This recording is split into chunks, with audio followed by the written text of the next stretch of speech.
हे दोस्तों, मेरा नाम है सुभजीत। स्वागत करता हूँ आप सबका मेरे YouTube चैनल SD गैजेट्स में। और आज मैं आपके सामने ये वीडियो लेके आया हूँ जिसमें कि मैं अपने लैपटॉप को अपग्रेड करने वाला हूँ। मेरा लैपटॉप का जो कॉन्फ़िगरेशन है वो सबसे पहले मैं आपको बता देता हूँ। मेरा लैपटॉप जो है वो Asus का VivoBook S14 सीरीज़ का है। 114QA जो है उसका कोड है।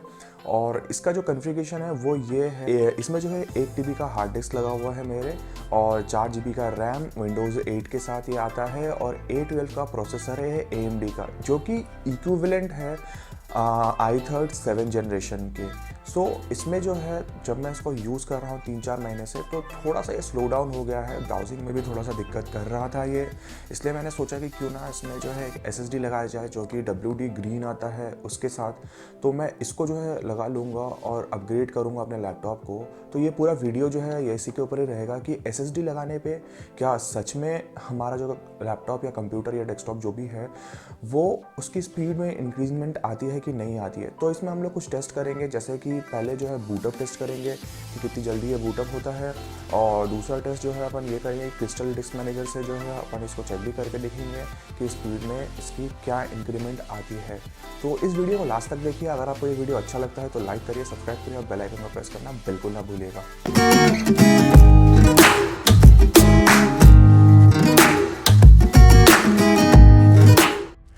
अभी सबसे पहला जो टेस्ट हम लोग करने वाले हैं वो बूटअप टेस्ट करने वाले हैं, जो कि हार्ड डिस्क से बूटअप करने का हम लोग देखेंगे कि कितना टाइम लगता है। तो चलिए दोनों काम जो है मैं एक साथ चालू करूँगा। जैसे ही मैं इसका पावर बटन प्रेस करूँगा और यहाँ पर जो है मैं टाइमर भी चालू कर दूँगा। तो ये मैंने पावर बटन प्रेस किया और ये टाइमर चालू कर दिया है। आप ये देख सकते हैं कितना टाइम लगता है इसको बूटअप होने में, वो हम लोग देखेंगे।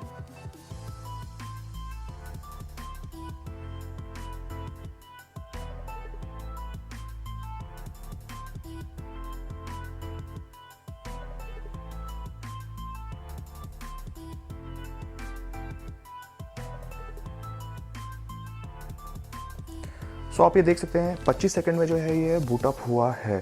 तो अभी जो है हम लोग क्या करने वाले हैं, इसको ओपन कर लेते हैं और क्रिस्टल डिस्क मैनेजर से इसकी स्पीड भी चेक कर लेते हैं। उसके बाद हम जो है इसको SSD लगा के भी चेक करेंगे कि कितना स्पीड में डिफरेंस आता है। गाइस, जैसे कि आप ये देख सकते हैं मैंने जो है एक ये क्रिस्टल डिस्क मार्क करके सॉफ्टवेयर आता है जिसको मैंने इंस्टॉल कर लिया अपने इसमें। और मुझे जो है आप अपने जो डिस्क है उसको स्कैन करना पड़ेगा, और इसमें जो है रीडिंग स्पीड और राइटिंग स्पीड दोनों है मेरे को बता देगा। तो इसमें कुछ नहीं, इस सॉफ्टवेयर को आपको ओपन कर लेना होता है ऐसा करके, क्रिस्टल डिस्क मार्क डाउनलोड करके, और इसमें ऑल करके एक ऑप्शन दिया होगा, इसमें जैसे आप क्लिक करेंगे तो ये टेस्ट चालू कर देगा। तो जैसे मैंने इंस्टॉल करके ऑल पे जैसे क्लिक किया मैंने, ये अपना टेस्ट चालू कर चुका है और ये अपने को थोड़ी देर में रिजल्ट दे देगा। डिपेंड करता है, ये कभी कभी यार जो है ना थोड़ा ज़्यादा टाइम भी लेता है, कई बार 10 से 15 मिनट ले लेता है इसको चेक करने के लिए। तो जैसे ये स्टेप कंप्लीट होती है वैसे मैं आपको इसका रिजल्ट दिखाता हूँ।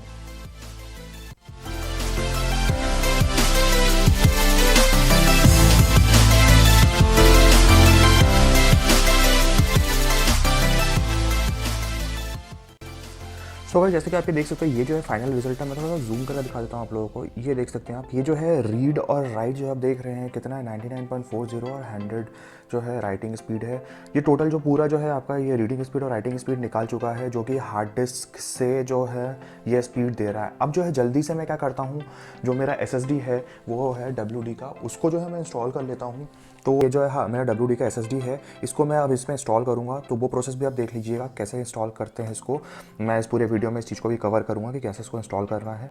गाइस, एक सजेशन जो मैं आप लोगों को दूंगा, अगर आपको लैपटॉप और डेस्कटॉप के काम आते हैं तो ही आप लैपटॉप को खोलिएगा, नहीं तो बिल्कुल भी कोशिश मत कीजिएगा। किसी स्टोर पे चले जाइएगा जहाँ से आप ये हार्ड डिस्क परचेज़ करेंगे, वहाँ से आप इसको लगा लीजिएगा।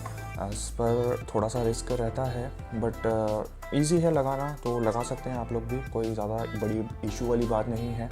तो सबसे पहले आपको क्या करना है, इनके जो पूरे नट्स हैं वो खोल लेना है। जैसे मेरे पीछे बैक पैनल है, इसमें मुझे खोल लेना है, और आपको कुछ टूल्स की ज़रूरत पड़ेगी। जैसे कि ये है मेरे पास जैकली का किट है, तो इससे मैं इसको खोलता हूँ। और इसकी थोड़ी सी ज़रूरत पड़ेगी, यहाँ पर थोड़े से स्टिकर्स है 2, वो स्टिकर्स निकालने के लिए, तो वो निकालने के लिए भी ज़रूरत पड़ सकती है। और कुछ जो है आपको प्लास्टिक की कार्ड्स की ज़रूरत पड़ सकती है जिसको उसको निकालने के लिए। पर मेरे ख्याल से ये जो है आप अपने नाखून का भी यूज़ कर सकते हैं इसको निकालने के लिए। तो अपन जो है सबसे पहले ओपन करना चालू करते हैं। सबसे पहले मैं नीचे से चालू करता हूँ यहाँ से।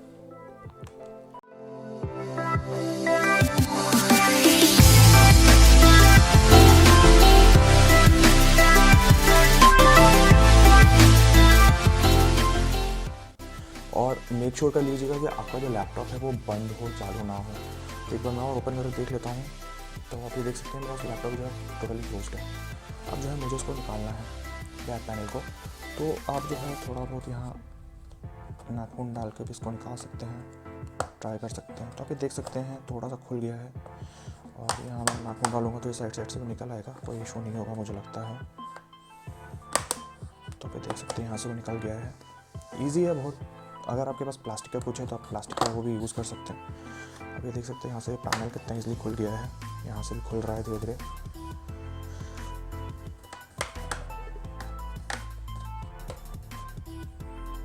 देख सकते हैं आप, और ये देख सकते हैं पूरे जो पैनल है वो बाहर आ गया है। ये इसको आपको निकाल के अलग साइड में रख लेना है। ये जो है इसका पूरा स्ट्रक्चर है। अपन को क्या करना है, अपन को ज़्यादा कुछ टच करना नहीं है इसमें, क्योंकि बोर्ड को बिल्कुल भी टच नहीं किया जाना चाहिए ग्राउंड अर्थिंग की वजह से। अपन को जो है SSD निकाल लेना है ऐसे करके। ये जो SSD है मेरा, इसको निकाल के यहाँ रख लेना है, इसको निकाल लेना है। जब भी आप SSD को पकड़े तो आप इसको बीच से नहीं ऐसे करके पकड़िएगा, बिल्कुल ऐसे करके पकड़ना है, एकदम इसके चिप को हाथ नहीं लगाना है।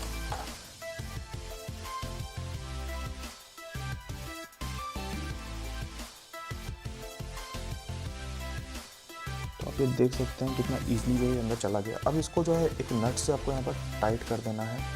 तो इस चीज़ की आपको ध्यान रखनी है कि मेरे को कोई नट इसमें मिला नहीं है। ये देख सकते हो कोई नट नहीं मिला है। तो क्या करना है, मुझे एक काम करते हैं कि यहाँ से एक नट निकाल लेते हैं और लगा देते हैं, और तो ऑप्शन है नहीं अपने पास अभी।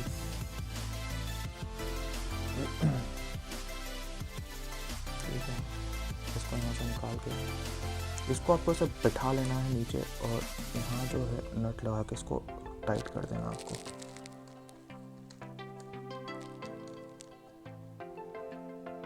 बस आप ये देख सकते हैं टाइट हो गया है। ज़्यादा टाइट भी नहीं करना है आपको, नॉर्मली थोड़ा सा हल्का सा टाइट करना है इससे, बस ये हिले ना। अब ये फिक्स हो चुका है, आपको कुछ नहीं करना है, हो गया कंप्लीट, आपका SSD लग गया है। ये जो है एक रैम स्लॉट होता है, इसमें रैम भी अपग्रेड कर सकते हैं। मैं अभी अपग्रेड नहीं कर रहा हूँ क्योंकि मैं सबसे पहले परफॉर्मेंस चेक करना चाहता हूँ कि SSD लगाने के बाद कि स्पीड बढ़ता है कि नहीं बढ़ता है। तो मेरा ये हार्ड डिस्क 1 TB का लगा हुआ है और एक SSD भी जो है मैंने इंस्टॉल कर दिया है। अब इसको जल्दी से बूटअप करते हैं, इसको लगा लेते हैं।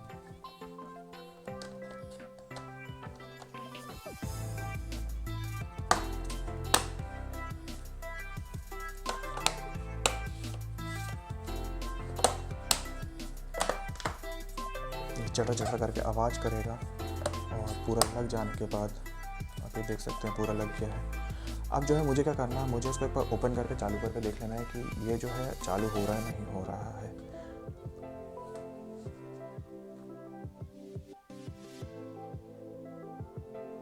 और यस, ये जो है चालू हो गया है। चालू होने के बाद अपन लोग चेक कर लेंगे एक बार कि SSD जो है शो अप हो रहा है नहीं हो रहा है। सो गाइस, जैसे ही आप अपना कंप्यूटर ओपन करेंगे ना, सबसे पहले आपको जो है ना डिस्क मैनेजमेंट ओपन कर लेना है। तो जैसे आप डिस्क मैनेजमेंट ओपन करेंगे, आप ये देख सकते हैं you must initialize a disk before logical disk manager can access it. ठीक है ना, ये मतलब पहले ही अपने को ये चीज़ दे रहा है। तो आप ये देख सकते हैं यहाँ पर जो है ये डिस्क लिखा हुआ है 0 अननोन 111.80 GB नॉट इनिशिएट नहीं किया गया। और जो बाकी मेरा हार्ड डिस्क है वो आप देख सकते हो यहाँ पर नीचे की तरफ है। तो मुझे क्या करना है, मुझे सिंपली इस पर जाना है। आपको यहाँ जाना है, न्यू सिंपल वॉल्यूम पे क्लिक करना है, उसके बाद नेक्स्ट करना है, नेक्स्ट करना है, नेक्स्ट करना है, नेक्स्ट करना है, और ये फिनिश कर देना है। तो जैसे आप इसको फिनिश कर देंगे, आप ये देख सकते हो 111.78 GB NTFA जो है एक सिलेक्ट हो चुका है, जो कि अपना फ्लैश ड्राइव है। अपन ने जो SSD लगा दिया वो सक्सेसफुली कंप्लीट हो चुका है। अब अपन को कुछ नहीं करना, अब अपन को सीधा जो है इसका ड्राइव याद रखना है। अपन ने जो इसका ड्राइव का नाम दिया है वो है E, और बाकी हमारा OS जो है वो C में है, और मैंने एक नॉर्मली एक फ़ोटोग्राफी का जो है अलग से बना के रखा था। तो अपन को अब क्या करना है, जो OS है OS को अपन को डालना है अपन लोगों को अपने न्यू वॉल्यूम E में। तो बहुत ही सिंपल काम है ये भी। हमको जो है एक छोटा सा सॉफ्ट सो गाइस, अब जो है हम लोगों को क्या करना है, हम लोगों को एक छोटा सा सॉफ्टवेयर डाउनलोड करना है जो कि मिनी टूल पार्टीशन विजार्ड करके आता है। तो मैंने इसको डाउनलोड कर दिया, इसको जो है आपको प्ले करना है। अब जैसे आप इसको चालू करेंगे तो इसमें बहुत सारे ऑप्शंस देता है, वो मैं आपको दिखा देता हूँ। जैसे ही ओपन होगा वैसे ही हमको ये बहुत सारे ऑप्शंस दिख रहे हैं। इसमें जो है हम लोग जो है माइग्रेट भी कर सकते हैं ओएस को, और डिस्क को क्लोन भी कर सकते हो। हम जो डिस्क को जो सॉफ्टवेयर से ओपन कर लेना, ओपन करने के बाद जो है इसमें आपको ऑप्शन दिखेगा यहाँ पर, जैसे आप देख रहे हैं migrate OS to SSD/HDD wizard. तो इसमें जो है हम लोग क्या करना है, I would like to replace my system disk with another hard disk, I would like to move my operating system to another hard disk and keep the original hard disk is my computer. तो मुझे जो guys है second वाला जो काम है वो करना है, जिसमें मैं जो है SSD को तो अपने साथ रखूँगा ही रखूँगा, साथ में उसका जो OS है उसको शिफ्ट कर दूंगा, पर मेरा जो पुराना वाला हार्ड डिस्क है वो भी लगा रहेगा। तो इसमें क्लियरली इसमें मेंशन है, I would like to move my operating system to another hard disk and keep the original hard disk in my computer.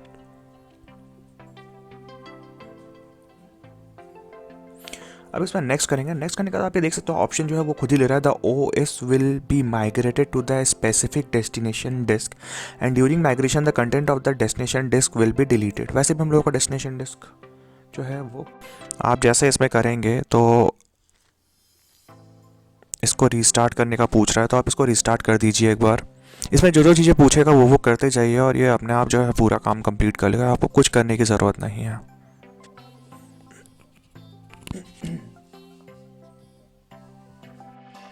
तो भाई जैसे कि आप ये देख सकते हो सिस्टम जैसे रीस्टार्ट हुआ ये अपने आप चालू हो गया। इसमें देख सकते हैं आप कॉपी पार्टीशनिंग 3%, प्रोसेस फाइल्स 100% दिखा रहा है, इसमें टाइम भी दिखा रहा है कि कितना क्या हो रहा है। तो ये अभी जो है 3% पे है, जब ये 100% पे हो जाएगा तो पूरा हो जाएगा। और इसमें एक चीज़ क्लियरली लिखा हुआ है, please do not turn off your computer while partition wizard is running, your computer will automatically reboot after partitioning wizard finish all of its operation. तो आपको आप इसमें कुछ भी नहीं करना है, ये अपने आप सब कुछ करेगा, आपको बस वेट करना है। और जैसे ही हो जाएगा आपको जो है इसके बूट ऑप्शन में जाके इसकी बूट प्रायोरिटी की चेंज कर देनी है और आपका जो सिस्टम है वो चालू हो जाएगा।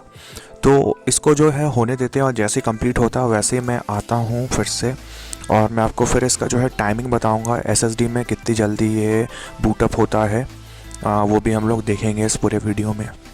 सो गाइस अभी जो है ना मैंने SSD जो है इंस्टॉल कर दिया और आप देखते हैं कि इसको बूटअप करने में और जो इसकी स्पीड में क्या डिफरेंस आया है। तो जैसे ही मैं इसको प्ले करूँगा और यहाँ पर स्टार्ट करूँगा तो देखते हैं कितना टाइम लेता है ये। तो आप ये देख सकते हैं मैंने स्टार्ट कर दिया है और ये टाइमर भी स्टार्ट हो गया है।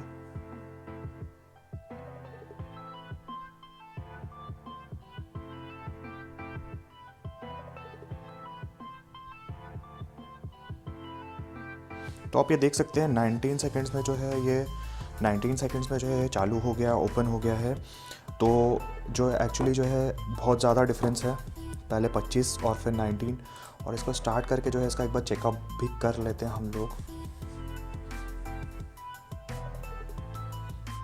मैंने जो है ये क्रिस्टल डिस्क मैनेजर ओपन कर लिया है और अपन लोग फिर से इसका जो है ना रीड राइट टेस्ट जो है देख लेते हैं। देखते हैं क्या डिफरेंस आता है गाइस। ये मैंने स्टार्ट कर दिया इसको।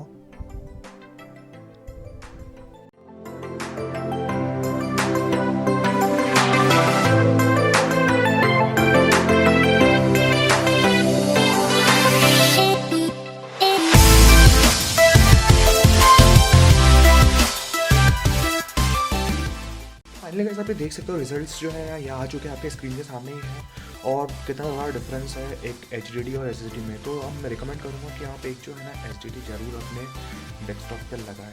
सो अगर आपको ये वीडियो अच्छा लगा हो तो कमेंट डाउन करिए कि क्या आपको अच्छा लगा है। अगर आपको इसमें कुछ सीखने को मिला, आपको कुछ क्वेरीज है तो वो भी आप पूछ सकते हैं मुझसे।